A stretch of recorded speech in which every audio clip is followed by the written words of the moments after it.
ایک جیسا وقت نہیں رہتا. موت کی مجلس ایک جملہ سنیں، پریشان حال جو مجلس میں بیٹھے وہ جملہ سنیں. مشکلات پریشانیوں میں مبتلا لوگ، جو حاجتوں کے گھرے ہوئے لوگ مجلس میں بیٹھے ہیں، وہ ایک جملہ سنیں. محمود اور ایاز، محمود غزنوی کا نوکر تھا ایاز، اور یہ کرسی پہ بٹھاتا تھا دربار میں اپنے نوکر کو. تو جو کرسی پہ بیٹھنے والے وزیر تھے وہ کہتے تھے کہ یہ نوکر کو ہمارے برابر میں کیوں بٹھاتے ہو؟ تو یہ کہتا تھا یہ تم سے زیادہ ذہین ہے. تو کہا جی ثابت کیجئے ہم سے زیادہ ذہین ہے. تو بہت ساری چیزوں سے ثابت کیا، ان میں سے ایک چیز کہنے لگا بتاؤ ایک جملہ مجھے بتاؤ جو میری خوشی میں بھی کام آئے، میرے غمی میں بھی کام آئے. میں جب بہت پریشان ہو جاؤں تب بھی وہ جملہ مجھے کام آئے، جب میں بہت خوشحالی میں، بہت ہی شادمانی میں ہوں، جب بھی وہ جملہ مجھے کام آئے. ایک ہی جملہ دونوں جگہ کام آئے. کسی نے کچھ کہا، کسی نے کچھ کہا. ایاز تم بتاؤ. کہنے لگے حضور یہ وقت بھی گزر جائے گا، یہ وقت بھی گزر جائے گا.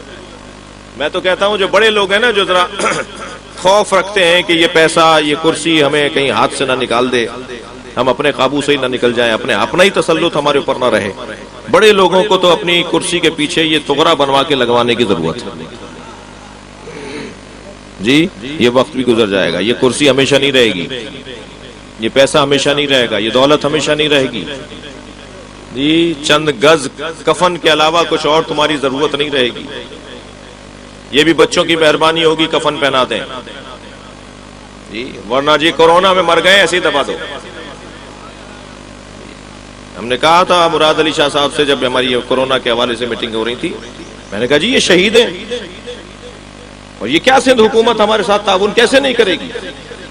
جو وباؤں میں مرے، جس کا علاج نہ ہو بیماری کا، اس میں اگر کوئی مر جائے تو وہ شہادت کا درجہ رکھتا ہے. تو کیا شہید کو ہم ایسے ہی پھینک دیں؟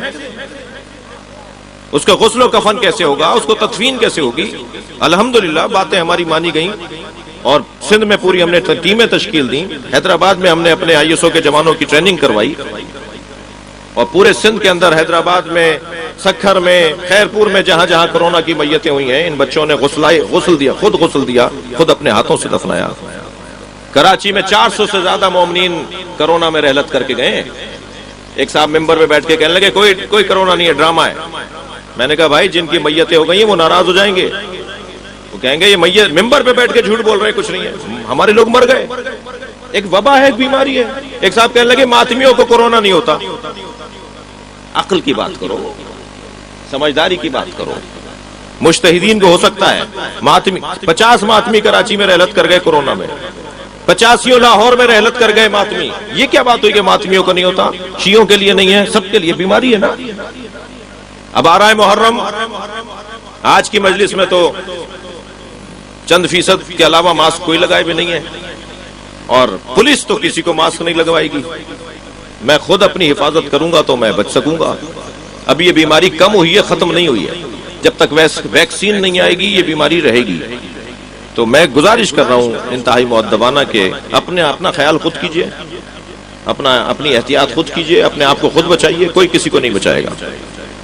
وقت گزر جائے گا مگر ایک اچھی قوم ہونے کا ثبوت ہم دیں گے.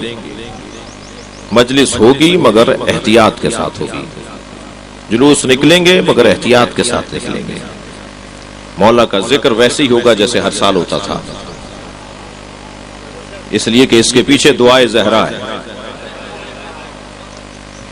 ہمارا تو عزاداری اور تشیع، ہمارے ہاں دو چیزیں نہیں ہیں. تشیع ہی عزاداری ہے، عزاداری ہی تشیع ہے. یہ ککڑی بیچنے والا، یہ ٹماٹر کا ٹھیلا لگانے والا، جی یہ سبزی کا ٹھیلا لگا کر سارے دن محنت مزدوری کرنے والا جب رات کو گھر پہنچتا ہے تو ٹھیلا کھڑا کر کے کہتا ہے مجھے امام بارگاہ جانا ہے، وہاں مجلس ہو رہی ہے. اس کا پورا دین مجلس ہے. اس نے جو کچھ سیکھا ہے وہ مجلس سے سیکھا ہے. ہمارے بھائی چپے چپے پہ مدرسہ بناتے ہیں، ہم چپے چپے پہ علم لگاتے ہیں. اور علم در حقیقت پکار کے کہہ رہا ہوتا ہے آؤ وفاداروں کی طرف آؤ، آؤ قربانیاں دینے والوں کی طرف آؤ، آؤ شہیدوں کی طرف آؤ. ہمارے ہاں رنگ کچھ اور ہے، ہمارا ڈھنگ کچھ اور ہے. یہ مجلس ہمارا مدرسہ ہے، یہ فرش اعضاء ہماری یونیورسٹی ہے، یہی ہماری تعلیمی درسگاہ ہے. یہاں بیٹھنے والا چھوٹا سا بچہ بھی ہے اور بزرگ بھی ہے. یہاں بیٹھنے والا ڈاکٹر بھی ہے اور انگوٹھا لگانے والا جسے دستخط کرنے نہیں آتا وہ بھی بیٹھا ہے. یہاں آنے والا افسر بھی ہے، یہاں بیٹھنے والا ڈرائیور بھی ہے. ایک فیکٹری کا ڈرائیور کودتا پھاندتا اپنے مالک کے آگے آ کے بیٹھ گیا مجلس میں. مالک نے جھک کر دیکھا تو اسی کا ڈرائیور تھا. سوچنے لگا اس کو ڈانٹوں کہ یہاں کہاں بیٹھ گیا. فوراً حسین نے خیال ڈالا یہ تمہارا نوکر نہیں ہے، یہ میرے دروازے پر آیا ہے. فرش اعضاء ہماری میں مٹانے کی جگہ ہے، ہماری انا مٹانے کی جگہ ہے، ہمارا تکبر مٹانے کی جگہ ہے. یہاں بیٹھنے والے بہت کچھ سیکھ کر جاتے ہیں. ہمارے پاس جو کچھ ہے وہ عزاداری سید الشہداء سے ہے. یہ ہر سال کی طرح ہوگی مگر احتیاط کے ساتھ ہوگی، اور آپ ثابت کریں گے کہ آپ محتاط لوگ ہیں. وقت گزر جائے گا، کردار باقی رہے گا. اسی لیے تو آج 1400 سال بعد بھی اتنا مجمع حسین کے نام پہ جمع ہوتا ہے. وقت گزر گیا مگر حسین نہیں گئے. ہمارے ذہنوں پر ایک حاکم موجود ہے جسے امام حسین کہا جاتا ہے. بہت دیر آپ کو میں نے عبادت میں مصروف رکھا. حالانی میں زندگی میں دوسری دفعہ آیا ہوں. پہلی دفعہ شاہ صاحب کے ہاں آیا تھا روڈ کے اس طرف.